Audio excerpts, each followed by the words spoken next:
Today's tip is, if you bite it, write it. So, what did you eat yesterday? Like everything. Can you remember it all? Well, some of you might be able to, but I'm guessing that there are at least a few items that you've forgotten about.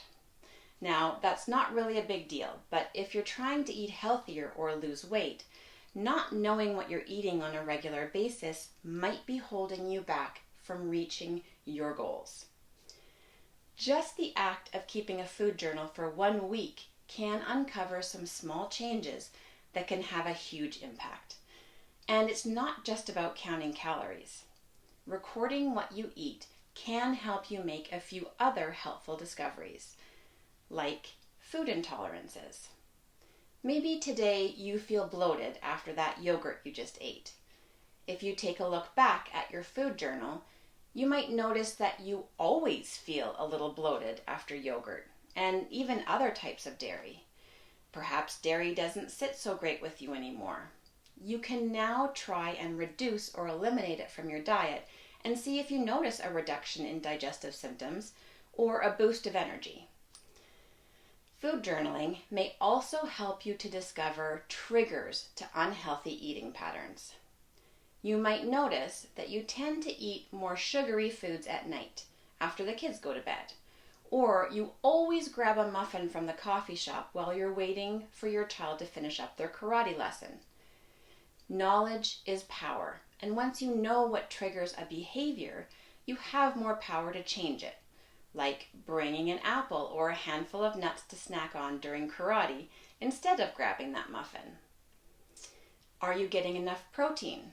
Eating enough veggies or healthy fats? Your food journal can let you know if your diet contains an optimal sampling of items from each food group, or if you're missing out somewhere.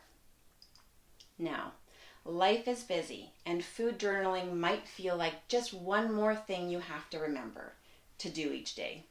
It doesn't have to be time-consuming, and you don't have to get obsessive. Here are a few tips to make food journaling work for you. Make it convenient for you. If you're digitally inclined, there are lots of smartphone apps available that make recording your food intake easy. MyFitnessPal is a free app with a huge database of foods and can make it easy to track nutrient intake like protein, carbs, fats, even sugar and sodium. If an app seems like way too much trouble, go old school. Grab a small notebook and just write everything down. Or you can follow the link in the show notes below to download my printable food journal. Next, track your food as you're eating it or immediately after. If you wait till the end of the day or the following day, you're risking food amnesia. Yes, that's a thing. We've all experienced it. In addition to recording what you eat, keep track of the time of day, where you are, and how you're feeling. This allows you to get the full picture of your eating habits and identify any triggers that might be throwing you off course.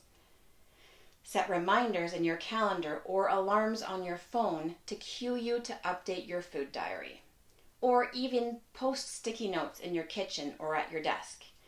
Once you get in the habit of recording, you won't need them, but they'll definitely help in the beginning. Now, avoid getting obsessed. Don't get caught up weighing, measuring, and calorie counting. It's okay to estimate.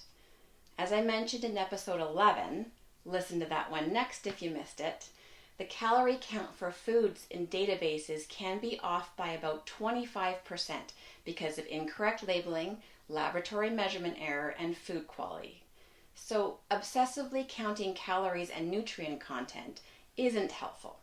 Just use your hand to measure your portions and worry more about overall trends. If you find that isn't enough, enlist the help of a nutritionist or a dietitian and let them obsess about it for you. After completing a week's worth of food journaling, step back and look at what you've recorded. Look for any trends, patterns, or habits. Use that information to make one small change each week, like adding a serving of protein to your breakfast or keeping a few snack-sized portions of almonds in the glove compartment of your car for when you're hungry on the run. A little tracking goes a long way in improving your health and your relationship to food. By taking a few moments each day to record what you eat, where you are, and how you feel, you can connect your eating habits to your well-being. Use this information as motivation to make the small changes needed to help you reach your health or weight loss goals. Willpower not required. Thanks so much for listening. I'd love to hear from you, so send me your tips, questions, or feedback. You can find me on Facebook and Instagram at Fired Up Fitness Coaching, or email me at willpowernotrequired@firedupfitness.ca. Thanks so much. I look forward to connecting with you.